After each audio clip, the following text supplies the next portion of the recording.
could never have envisioned that we would be here year after year carrying on this tradition. Many of the elders who stood on this hill and organized that first day of mourning are no longer with us, but we feel their spirits guiding us today. Nearly 46 years ago, my father, an Aquina-Wampanoag man, one sort of Frank James, was invited to address a gathering of so-called dignitaries celebrating the 350th anniversary of the stumbling ashore of the so-called Pilgrims. When he was asked by the organizers to provide an advance copy of the speech he planned to deliver, Wamsutter agreed. Within days he was told his words were not acceptable. The planners of the gathering, fearing the truth, told him he could speak only if were willing to speak false words in praise of the white man. The organizers were even willing to write a speech for him. After all, they said, the theme of the celebration is brotherhood, and anything inflammatory would be out of place. He refused to attend the banquet and have words put into his mouth. National Day of Mourning came into being as a result of his refusal to speak the truth. What was it that got those state officials so upset? Wamsutter used as a basis for his remarks one of their own history books, Mort's Relation, a pilgrim account of their first year on Indian land. What really happened at the first Thanksgiving, or what some of us like to call it, the first Thanks-taking? According to popular myth, the Indians, that's us, and the Pilgrims, that's them, sat down and had a wonderful dinner. Everyone got along and held hands in friendship. Everyone lived happily ever after. The end. The truth has been largely buried for 396 years. In 2020, Plymouth is planning to celebrate 400 years of Pilgrim mythology. And I don't think that anyone from United American Indians of New England is going to be invited to address that banquet. And if we are, rest assured that no advance copy of our remarks will be sent. But here is the truth. We might say that the first Thanksgiving occurred when the Pilgrims arrived here and gave thanks for the untimely deaths of most of the Wampanoag due to diseases contracted from earlier European visitors. As a result, when the Pilgrims arrived, they found the fields already cleared and planted, and they called them their own. The first officially declared day of Thanksgiving in Massachusetts was proclaimed in 1637 by Governor Winthrop of the Massachusetts Bay Colony.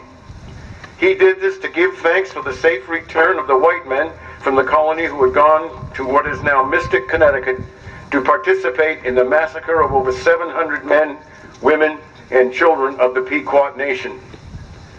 The Pilgrim William Bradford, in his famous history of the Plymouth plantation, rubbed his hands together with delight and had this to say about the Pequot massacre. Those that escaped the fire were slain with the sword. Some hewed to pieces, others run through with their rapiers, so as they were quickly dispatched, and very few escaped. It was conceived they thus destroyed about 400 at this time. It was a fearful sight to see thus frying in the fire, and the streams of blood quenching the same. And horrible was the stink and scent thereof, but the victory seemed a sweet sacrifice. And they gave the prayers therefore to God, who had wrought so wonderfully for them, thus to enclose their enemies in their hands and give them so speedy a victory over so proud and insulting an enemy. Year after year, the white settlers of Massachusetts gave thanks for the ongoing deaths of the indigenous peoples of New England, culminating with the years of King Philip's War, which was 1676 to 1677, when the whites declared, quote, a day set apart for public thanksgiving, because there now scarce remains a name or family of the Indians, but are either slain, captivated, or fled. About the only true thing in the mythology is that these pitiful European strangers would not have survived their first several years in New England were it not for the aid of the Wampanoag people. What native people got in return for this help was genocide, the theft of our lands, and never-ending repression. Our mourning began the minute the English first landed. And another truth, the reason that the myth makers prefer to talk about the Pilgrims and not the earlier English-speaking colony Jamestown, is that in Jamestown the circumstances were way too ugly to hold up as an effective national myth.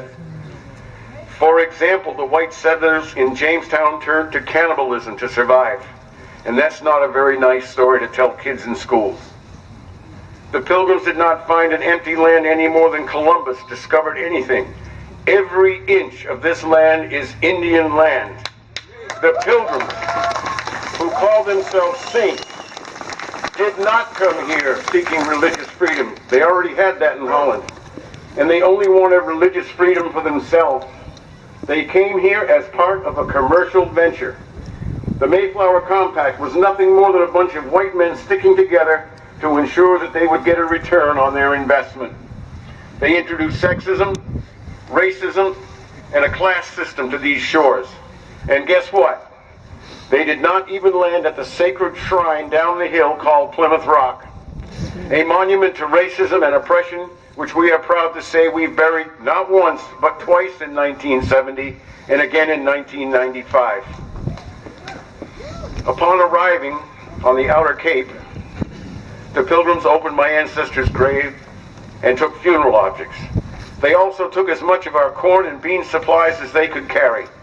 Massasoit, the great sachem of the Wampanoag, knew of this, yet he and his people welcomed the settlers, saving them from extinction, little knowing how many Wampanoag and other native would be enslaved or killed by their guns or dead from their diseases.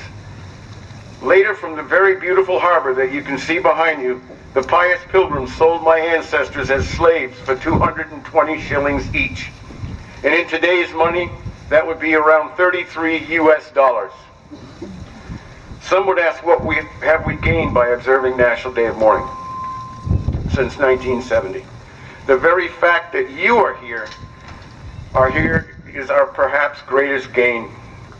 People from the four directions, having seen through the Pilgrim myth, join us every year in the struggle to destroy that mythology.